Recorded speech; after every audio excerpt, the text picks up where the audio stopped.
Hi, how are you? My name is Felgonah Oyuga. I am an author, a columnist, a social commentator, a public speaker.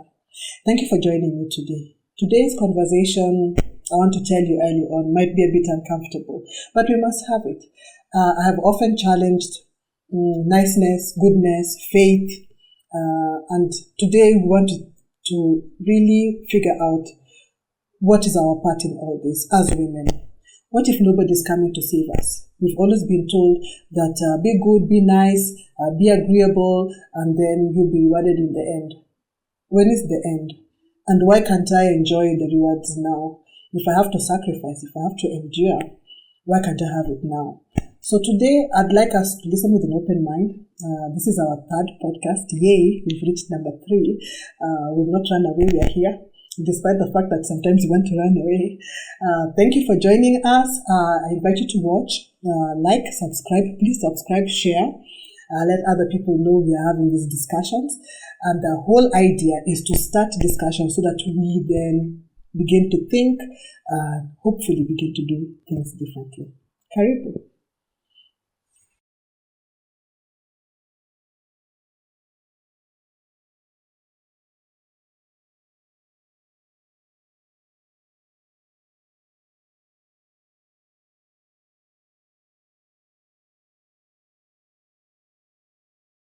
How does shame function, not just emotionally but strategically, as a social control mechanism, that keeps women from leaving or demanding or even saving themselves? So shame comes in many forms, and for women the most common is, of course, you'll be shamed sexually. You'll be shamed by your marital status or lack thereof. You'll be shamed because of your age. And then, of course, there's body image. So how does it work, socially to keep women controlled? I'll give an example. If a woman decides to run for a political seat, we're coming into the campaign season, and there are very many women already throwing their hearts into the field or into the playing field, wanting to run. And you already hear some of the things that are being used against them to control them, most of them by their opponents. It will be, oh, you're not a married woman. This woman is not married here. This woman is too old. This woman is, we've heard she has these boyfriends, so people must keep away from her. So there's always going to be those now that will keep that woman and hopefully shame her into not running.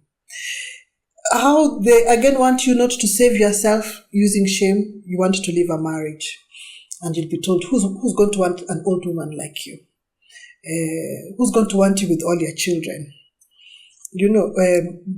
Divorced women are second-hand goods. So you then think to yourself, okay, rather than go out and face all that, let me sit inside this marriage, and then you don't save yourself. Because again, what they've used shame. So you have to be very cognizant of all these things that are used against you. They are social constructs. And that means that there are many ways that you can look at it. So you must allow yourself ways of looking at it so that you don't get yourself caught up in a situation where shame controls your life.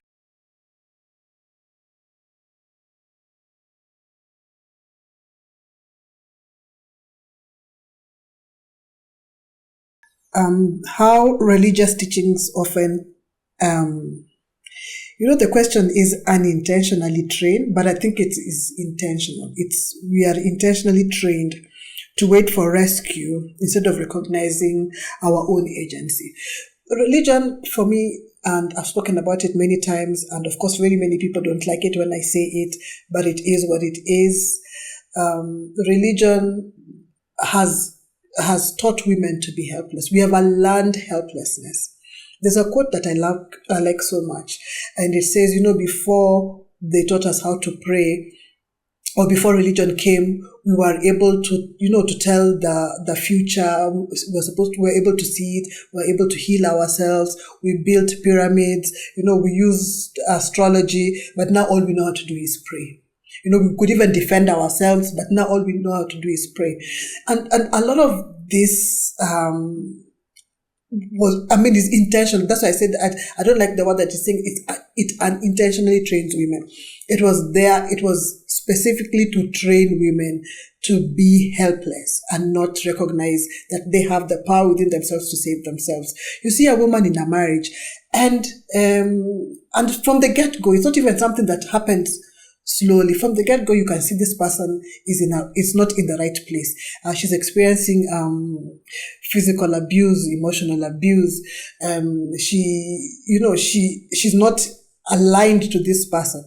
And when she goes to try and explain to somebody, and usually they will go to a religious leader. And that is why, again, I always insist, if you're looking for counseling, if you're looking for therapy, non-faith-based, because faith-based is basically what they want to do is keep you helpless. So she'll go to a religious leader or an elder in the church and will be like, oh, this is what's going on, this is what's happening to me. And she'll often be told, oh, go and pray. You're not praying enough. Are you fasting? I didn't see you at the women's conference when we were praying for this, the other. You must come and pray. So when you could leave the situation, somebody's telling you to sit there and pray, and every day you're praying, and the harder you pray, the harder they're knocking you. So you find yourself in a situation where it would have been so easy for you to get out of an abusive relationship, but you've been there for the last 28 years, praying and waiting for a savior to come, when you could just stand up and walk out of that situation. So religion has kept women helpless, and then they glory in it. They glory in it and call it testimony. They glory in their in their sorrows. Oh, I've been praying for the last 50 years. This man could come and pour water on my head. I would be thrown outside. I would sleep under a tree. He would chase me out with a gun. But I want to thank God. These days he doesn't throw water on me. He just slaps me. Like some ridiculous things. And then one day after 30 years, oh, I just want to thank God. After 30 years of suffering, and, because the devil is after marriage. The devil is not after anything. You are in the wrong place. Get yourself out of there. So this learned helplessness, and then we turn it into some glory, is really keeping women in a lot of suffering. And the earlier we learn that we have power over ourselves and sometimes over what happens around us, then we will exercise that power and we'll find ourselves in better situations, and not in situations where we are hoping for somebody on a horse to come.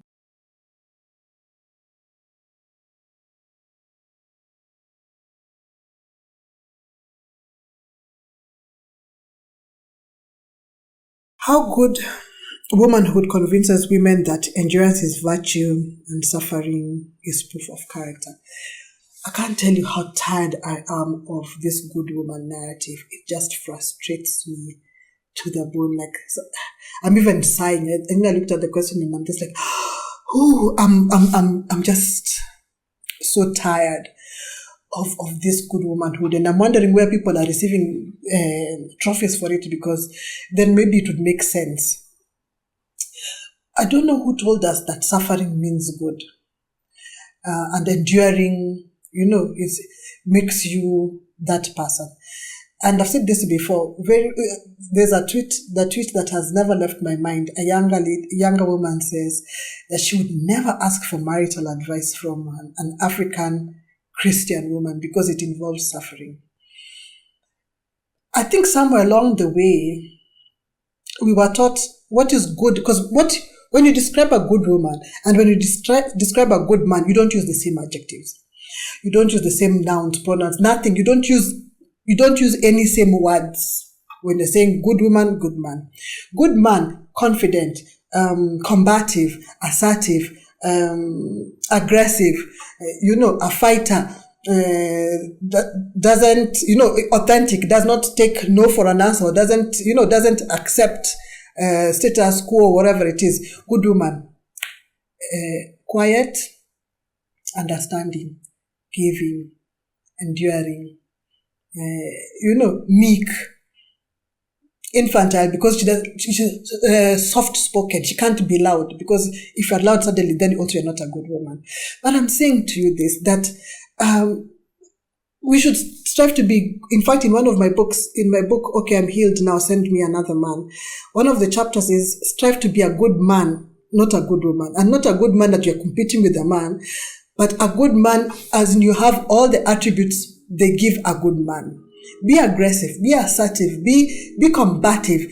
Don't shy away from conflict. If you believe in something, follow on through. If nobody goes with you, convince them. If they can't, go alone. If you have something to say and nobody's listening, shout. Do what you must and get what it is that you want done. In fact, I was even making fun today with my friend, and I said to her, I want to intern for a man. I'm going to intern, just watch a man be a man, and then I'm going to be an intern and find out, akishika ina shika. When he says this, I'm saying. When he does this, I'm saying, so that I learn and become an apprentice. Because this good woman idea is a scam. And if you are sitting there trying to be a good woman, I can assure you, I can tell you right now how your life is going to go. It never goes well. And the problem with good womanhood is that you endure a lot, you self-silence. Part of the self-silencing then comes diseases, autoimmune diseases. Some cancers have been linked to it. And then some of these diseases take you so long to die. So you start getting your high blood pressure, you start getting your diabetes and whatnot at the age of 30 because of a man. And then you have another 40 years to live. And then you have another 50 years to live. So you're living all these 50 years because of being a good woman, you're now dying slowly. Yeah. So I would advise women kindly, we are not doing good woman, we are trying to be good men. Look for a man and shadow that man. Become an intern on how to be a good man.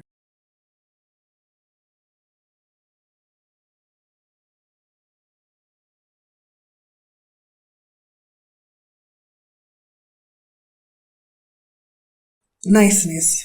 And how we are taught how to be kind, patient, and self-sacrificing as a currency to be chosen, and why it backfires. So as a currency to be chosen, one of my themes again this year has been marriage is not an achievement. It's something you do. It's good, but it's not the end all be all. It's not what they're going to use for a marking scheme. So, because many of us are socialized as marriage is an achievement and that's all that you must do, and that it overshadows everything. Too bad that you're an astronaut. Too bad that you're a microbiologist. Too bad that you are an activist. Too bad, but you're not married. So as long as you're married, that is it. That's the ultimate. So you find women trying to be palatable. You find women trying to be manageable. You must be as unproblematic as possible. You must be so convenient. So in your attempt to be convenient, you now want to be nice. You want to show how nice you can be, how understanding you can be. Kindly choose me because I'm so nice. And yes, it might get you chosen. But then it backfires, and it often does, because at some point you feel the betrayal you have caused yourself. When you betray yourself, you then put yourself in spaces that you don't belong to. Somebody said, it's not that people fumbled me. I just didn't belong there in the first place. So you start realizing that after doing all these things you're supposed to do, you didn't belong there in the first place. So those people are going to treat you according to that place that you don't belong in. And that's when it backfires. So you start giving us all these stories. 11 years, I sacrificed, I gave you children, and the thanks I get is because you never belonged there in the first place. It will backfire. Be you, appear as you. Let those who can't handle you leave you alone. But be who you are, and then those who are yours will come to you, and then you will also find yourself in the spaces you are supposed to be. in.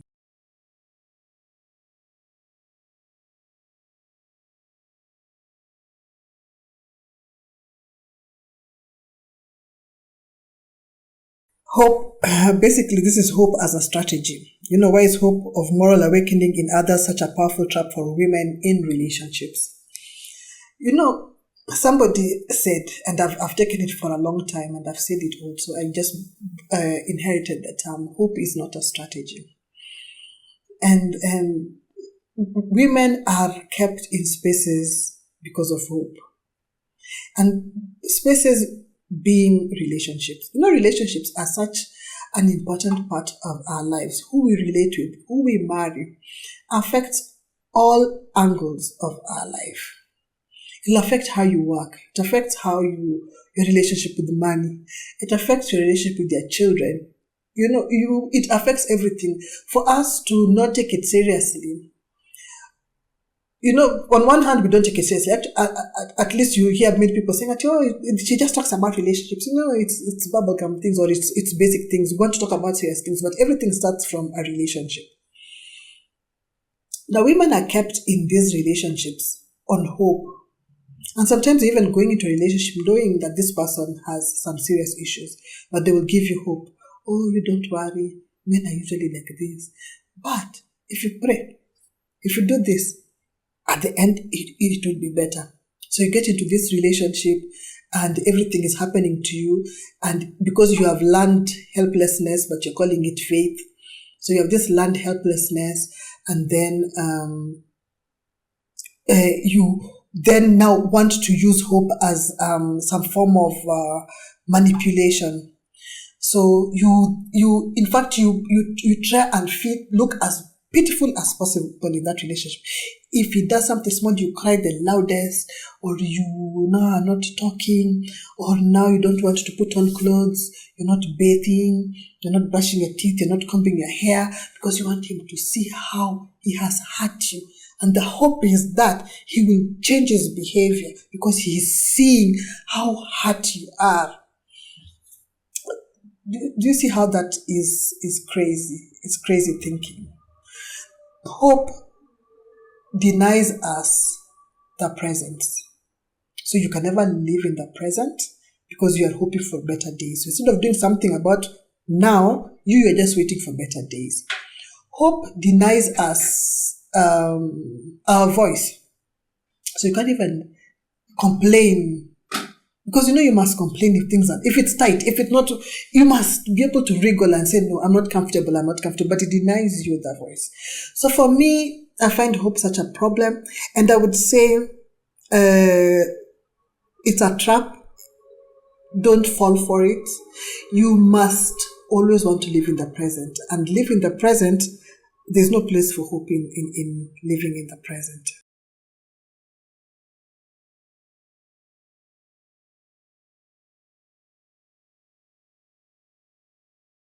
The idea of the savior narrative in romantic situations, in religious, or in cultural. Again, the learned helplessness. And the reason why I have, again, a problem with romanticizing things is you don't take part. And I've been yelling myself hoarse and telling women, you must take part in your life. The idea of waiting for a savior means you're not taking part. Things just happen. You just wait. If the savior decides to come tomorrow, that's when you'll be saved. If it says never to come, you'll never be saved. If it says to come 2,000 years from now, it's beyond your time, you'll never be saved. You must take part in your life now. You must make decisions. There's nobody coming. I think once I realized that, in fact, let me tell you, when I realized that nobody was coming, and it was me, I can't tell you the tears I cried first. It wasn't even crying. After crying, I cried. It was serious tears. Because you have, you've come up all your life that there's somebody somewhere coming to do something about what you're in. And because you're not doing something about it, it's becoming worse. It gets worse and it gets worse. I was telling somebody, because they told me, oh, I think the reason you don't believe, maybe it's because somebody said something. It's not even that. It's sitting down in your house and you have these children and you don't have a shilling and lunchtime is approaching. And the children are very telling you, Mommy, my stomach is hurting or I'm hungry. And another one who is sucking their thumb pitifully, they are trying to sleep the hunger away.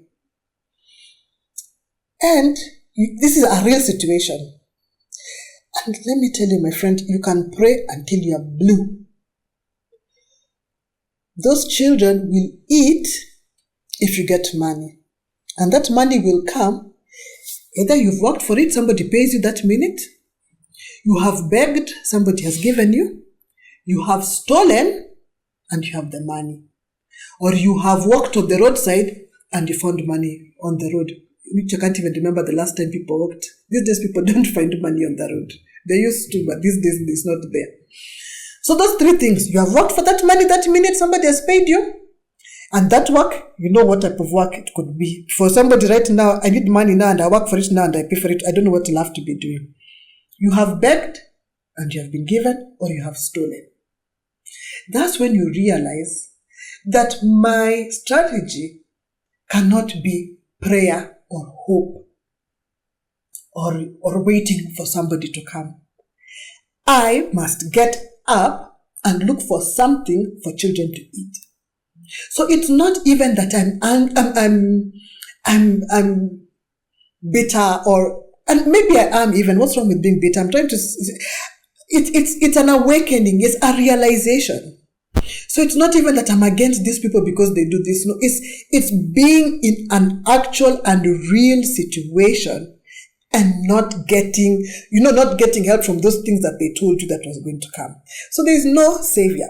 You are your savior. You are the one who's going to save yourself. And you save yourself by many things, by reading, by researching, by going to school, by talking to people, by networking, by, learning from experiences, not other people's and your own. But it cannot be sitting down and shouting at the air. I'm sorry. I don't know what it is that you want to hear, but it is not. You must take control. You are sometimes even the problem. You are the problem because you sit in a situation you could walk out of. Very many women, of course, there are situations you say, oh, but where will she go? That is also there's other ways we could look at it.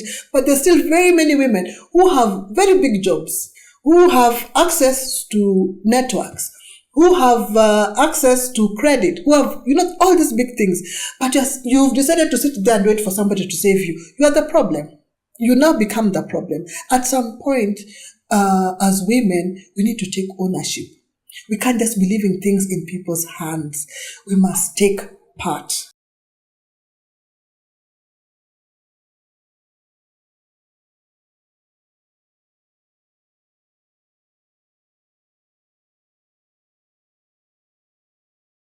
How can women hold on to tenderness without using it as a bargain chip for love, security, or acceptance? There's this new fad that goes around soft life, soft woman, soft. And sometimes I even wonder what it is they're talking about, soft.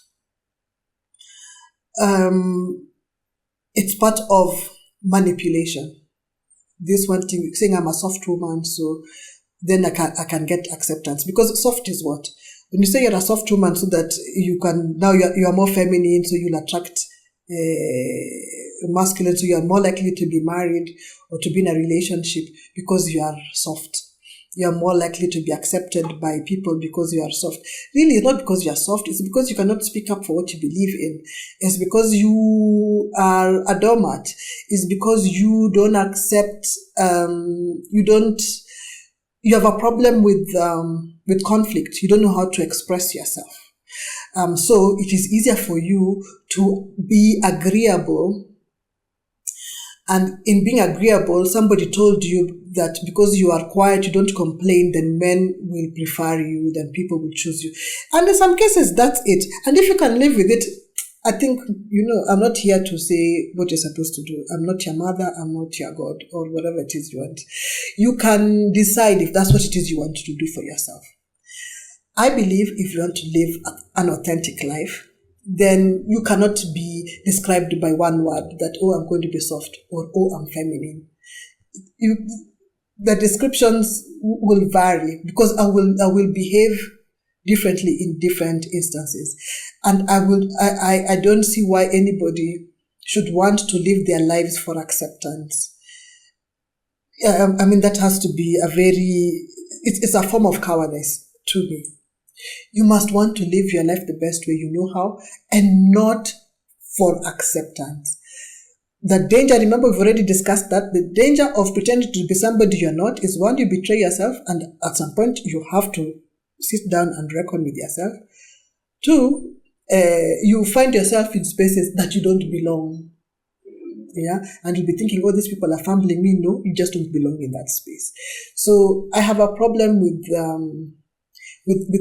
soft life, of just to be accepted, or being soft, or being feminine to be accepted. Because again, what is feminine? Yeah, so I'd rather people are themselves, and being yourself. When you center yourself, self-preservation is not nice. It's not soft. If I'm going to preserve myself, it means that sometimes I'm going to do things that people don't want. It means sometimes I have to go off on my own. It means sometimes I must say things that will make people uncomfortable because I want to preserve self. So I'm more interested in self-preservation than trying to be soft.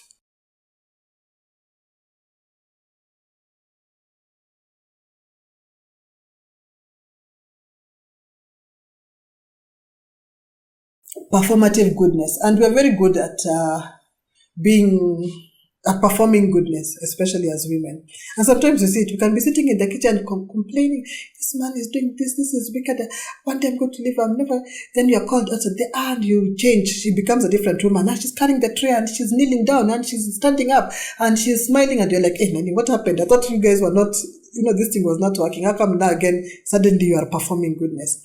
Performing goodness, you have to be able to being detangled from it. And especially as you grow older, if you're still old and you're performing goodness, you are a manipulative person. You are not genuine. And and I think that's the first way you will be able to stop doing performative goodness is, are you a genuine person? And those are conversations you must have with yourself. Sometimes it starts off and we like to, because as women, we glory in victimhood. So you'll have all excuses for it. But this what happened and this what happened. But at some point, it doesn't carry the day. You can't, the same way we say, when you reach 30, you can't still be telling us I'm from a humble background. Because at 30 now, you should be telling us what you are doing. We're no longer interested in what happened to you when you're 2 years old. So the same thing with performing goodness. It reaches a certain point, you really must decide whether you're a good person or you're a bad person. Anybody who performs good is a manipulative person, is a disingenuous person. So you must decide. And once you have those conversations with yourself, once you're able to accept yourself, once you're able to stop performing for everybody, even the goodness, the softness, the femininity you're trying to throw around, once you are honest with yourself, then it's not hard to stop performing. Once you really value relationships, because if I value a relationship with somebody, I will not pretend to be who I am not. If I want this relationship to be true, and I'm not trying to manipulate you into anything, I just want an authentic, a real, I feel like I've said authentic so many times today, but I want something real. I want something that transcends time even. I must be able to show you who I really am. Whether you're man, woman, whether you're my child, whether you're my grandmother, whatever, I must be who I am. And that person must be safe for me, because then they also know me. They know that this is who she is. So even if I'm talking loudly, I'm not being aggressive. That's how she talks or whatever. So it must also be in the context of where people want me and people like me. The problem is we try to get ourselves into spaces where people don't like us. We know they don't like us. That's why you must perform for them to like you. You understand? So you're trying to be as unproblematic as possible. So they like you. You know you have no business being there. So another thing is find out, are you in the right space? Are you forcing that space? Because a lot of us are in spaces we know we shouldn't be. We know they don't like us. We know maybe sometimes they're beneath us. But you're just trying. I don't know what it is that most of the times we go through, but we need to stop going through them. Therapy, very important.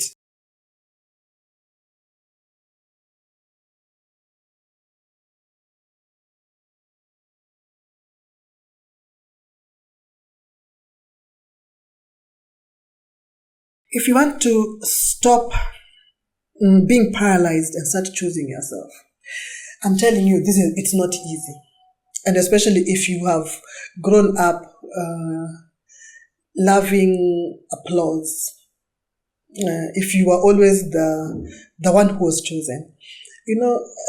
Being a villain really helps. And if you've been a villain from a long time, because then it's very easy to choose yourself. But if you've been the good girl, you always got things, things came to you easy. It was right. You were able to go to school and do the right thing. You got the good marks. Your uniform was right. You were on time. Your handwriting was good. You followed every step and it was right. Every step and it was right. But you are performing. This is not you. You didn't want to become a secretary. You wanted to become a DJ. You didn't want to, so how you're uncomfortable. But you want also, now time has come that you want to be comfortable with yourself. I won't lie to you that it's easy. I don't have affirmations for you. It's easy to say in the mirror every day, I love myself, I love myself. You can say it 100 times and it will just be passing. It'll just be something you say. You must have, I always call them those 3 a.m. conversations with self. When the house is quiet, everything is asleep. In fact, when we were young, those radical Christians used to call 3 a.m., like the devil's hour, the time when the devil is moving around and going down to possess people. So, in fact, I think if I remember seeing the other day somebody saying, okay, make sure 3 a.m. finds in your house. And they're just like, what type of food is this? Because that's the time the devil walks around. You are the devil that you are running away from. So that 3 a.m. that you want to be going home to sleep, stop running away from yourself. Sit down and have those conversations with yourself and tell yourself the truth. Let me tell you, I think once you're able to tell yourself the truth, you can tell anybody the truth. The hardest person to tell the truth is yourself. Just sit down, bear it out and ask yourself those difficult questions. And don't just ask and then go to sleep. Ask and wait for the answer, because I'm telling you, you won't like the answer. Human beings are so complex. We are so strange that sometimes we are behaving in a certain way and we can be saying that I don't know why I'm doing this. But if you keep quiet, our minds are so powerful that we can take a memory and lock it somewhere. And we refuse to see it, but our body behaves, reacts to it. You could have gone through something and you're not seeing it and you think you've forgotten it, but there's a way you behave and you behave that way because of that locked memory. You think that you have locked and thrown away the key, you never get it again. But we are saying that those 3 a.m., that devil, you are the devil, we have accepted. The devil we are trying to run away from at 3 o'clock, that one. Talk to yourself. Find out what it is you are doing. Why is it you are doing it? Why are you scared? What is scaring you? Sometimes we might be thinking we are scared of bad things. Sometimes you're scared of good things. We are so used to suffering that we're just like, Nani, wait. If I don't suffer tomorrow, what will I do? I've been going through some of those things, and especially when it comes to things like resting. Sometimes I want to rest, and then you sit down, and then you're just like, wow, now that I'm sitting here, wait, how can I sit? As in, you can't understand that you're sitting there. You spend that whole hour that you have told yourself, I'm going to sit, panicking. You don't even rest because you're just like, if I sit, something bad will happen because I was told, a little slumber, a little crossing of the arms, the poverty sets in, and so you're going through all the programming. So sometimes you have to ask yourself, what really am I scared of? Sometimes you're scared of success. So you're self-sabotaging. Sometimes you're scared of even that relationship. Sometimes you found a good relationship. And there's nothing as difficult as that relationship, the good relationship after the bad relationship, my friend. You can run a good person away because you have alarm bells, you have anxiety, you have trauma that is sitting on your head. Anything small just sets you off and you think you are back to square one and whatnot. So sometimes that you're telling you to sit with yourself is not even because of a bad thing. Sometimes you're scared of good things because of how many bad things you've gone through and how you have been programmed. There is nothing wrong with you.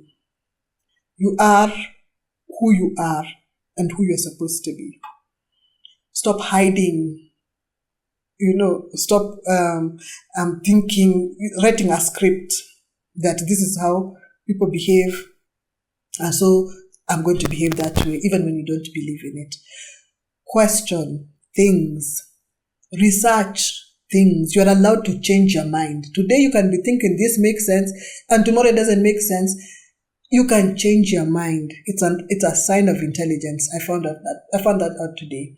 So don't be afraid as women, because it's like women, we are the only people who never want to change anything. I used to cook with Kimbo. Now I'm going to cook with it for the rest of my life, which is okay. You can do that. But if you find along the way someone tells you, but their cooking fat is not good, people now are using avocado oil, you can try it. Yeah. So nothing is set in stone. As long as you're alive, you must evolve. You must change your mind.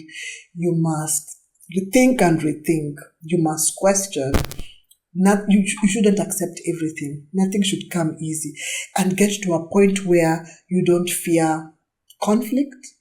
Get to a point where you don't fear shame. And as I'm talking to you, I'm talking to myself as well. I've not reached the point yet where I am at, the place and now I'm all knowing and I'm not there yet. So a lot of these conversations, even as I have with you, I have with myself. And because there are some things that pop up and I'm like, okay. I'm in the process right now of finishing a journal that we are going to launch towards the end of this month, 365 acts of rebellion and mischief for women. And even as I'm writing them down, I'm journaling myself. You can imagine when I say, day 121, ABCD. And I'm also learning from it. So we are going to learn together. And you should not worry and think everything is lost. Nothing is lost, whether you are 90 or 12. The day you learn is the day you're supposed to learn. And once you learn, you teach. Thank you so much for watching. It was a good one. It was a good few minutes. We really got into it.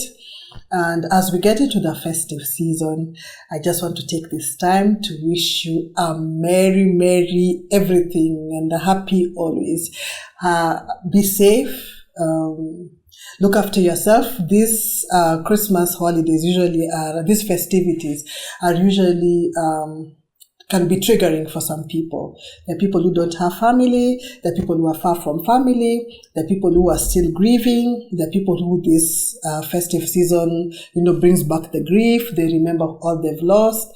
Let's be kind to each other. Reach out to everyone. Reach out to people in your circles who will be alone. Send them a message. Send them a gift if you can. Invite them to yours. Let's use this time to hold each other as we prepare for the next year. Until the next one, please like, comment, share, and subscribe.